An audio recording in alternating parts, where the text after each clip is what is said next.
So say the question. What's harder to win? World Series for sure, without a doubt. See? All right, it's more important stuff. Freddie Freeman, how's he doing? Yeah, that'll be another scrum.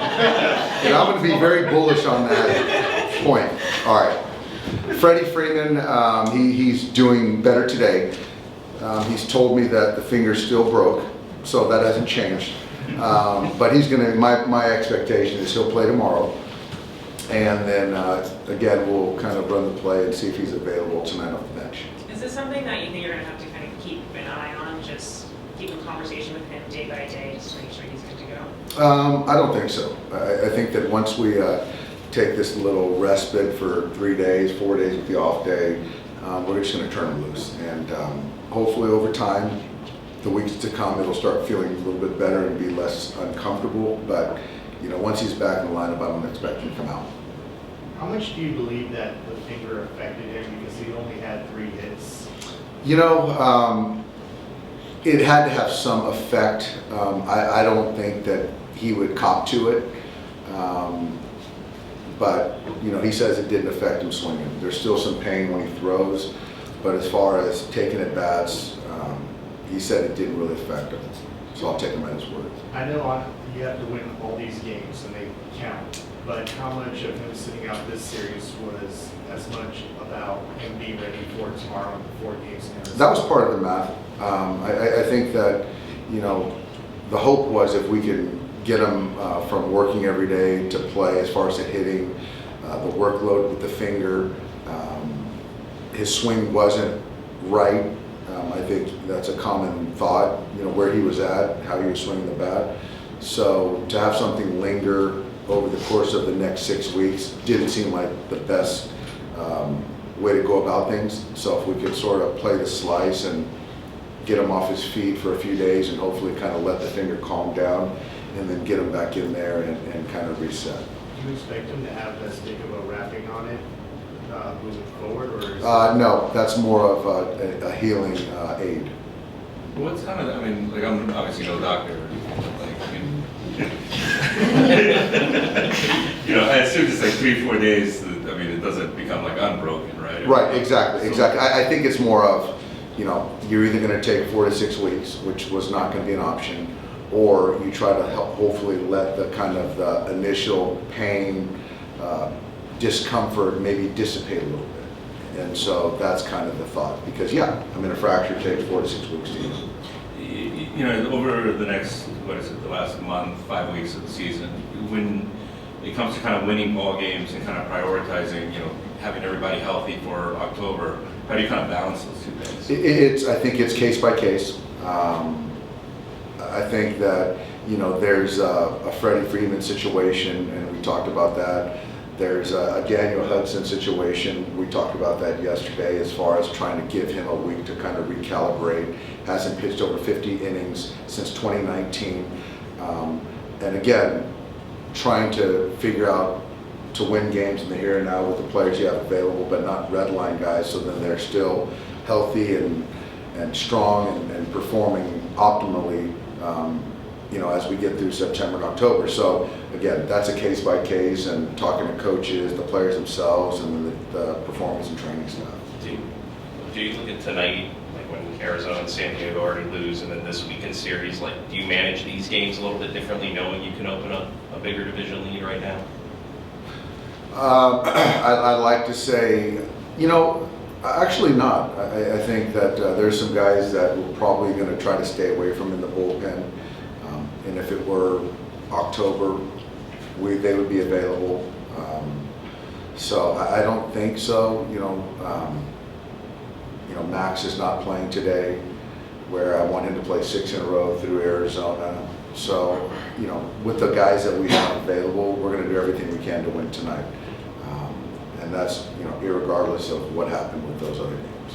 Hey, Dave, I know you said recently that you're not sure if it's good or bad, but you guys have been pushed in the division now for the rest of the season. I'm curious, so like, what have you learned about your team as they've sort of had to fight while at times pretty shorthanded? Like, what are the traits that have shown up that you think are good that can help you in October, and what are some of the areas that you've seen that are like, all right, we need to shore that up if we're going to do that? I think, and I say that a little bit in jest as far as we don't know if it's good or bad, because ultimately the result at the end of the season will be the narrative on what was good or what wasn't good, right?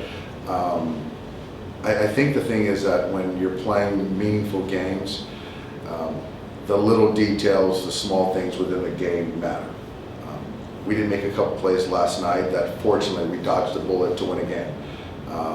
Whereas if you have a 10-game lead, they're not as pronounced. I think that the focus on each night from each player, coaches, is more enhanced, and all that stuff just makes you better. And so I guess in a vacuum it does make you better, because the margins are smaller and the lead is so small, and so in that vein it's a no-brainer. It does make you better, yeah. And then Dave, any word on how Yamamoto's feeling today after making his first rehab start yesterday? Is the plan still the same for him? The plan's still the same. He feels good, came out of it good, and I would say 5 or 6 days from now, he'll make another start for the OKC team, and hopefully get him to pitch 3 innings and then do a 4th in the pen. And then, like I said yesterday, we'll hopefully have that conversation if the next one would be with us. So that's all contingent on obviously how he's feeling. But as I understand it, really good signs from yesterday. So are you guys popping someone in for Sunday to start? That's probably going to be the case. Don't know yet who, but that's probably the thought, yeah. Would Bless be an option for that? He's an option, yeah. Over the years, you guys have kind of talked about like just every game is important, right, throughout the season. But for a weekend series like this, when the other team's gonna be pretty fired up to play you guys, is there something you want to see out of your team, just a little extra gear? Or No, I wouldn't say extra gear. I just want to play good baseball, and I think that's the bar, the gear that I'm looking for, and to kind of sustain that. I think over the last 2 weeks, I don't know what the win-loss is, but I think that we're playing good baseball, and those other 2 teams are playing even better baseball, or winning more games.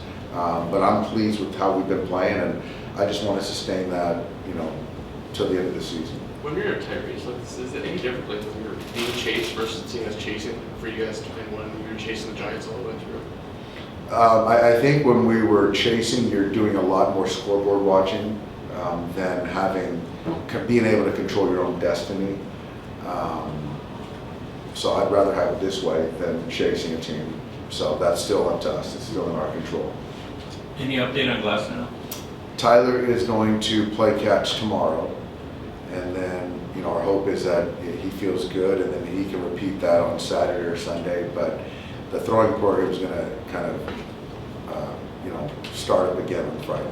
I mean, there is kind of some urgency to kind of There is. get him going. There is. That's One at a right. time. There is, and I haven't kind of looked at the outgoing plan and where that puts him on September 30th. So it's all contingent on how he's feeling and how the build-up is. But there's certainly urgency, given he hasn't thrown a baseball in however many days, and get to the end of the season. Yeah. I mean, at this point, can you be certain even that he's going to pitch again this year? We're hopeful. I think hopeful. I think that there's still a lot of variables to be certain, but I think everyone in the organization is hopeful. Is it something that if the pain doesn't dissipate, like can you try to push through it a little? Is there a risk of making it worse? Is just the nature of what he's dealing with that you guys kind of figure out? You know what, Jack, I'm not sure about that one.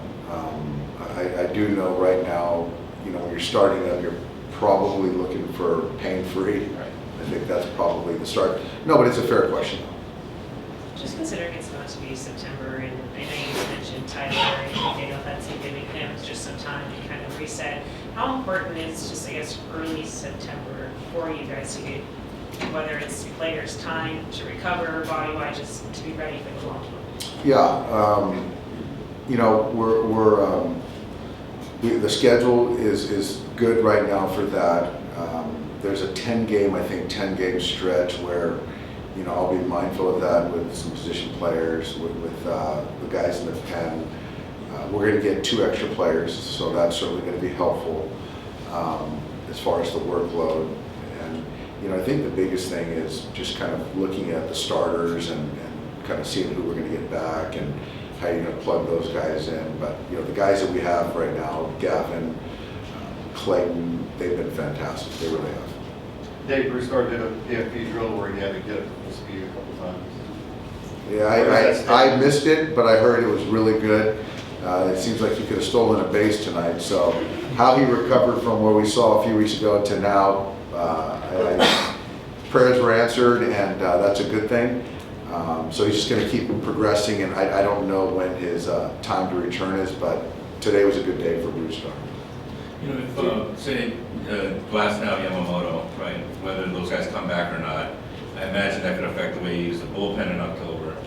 And you know, given that, like, does kind of that uncertainty change at all the way you manage the bullpen over the next 5 weeks? No.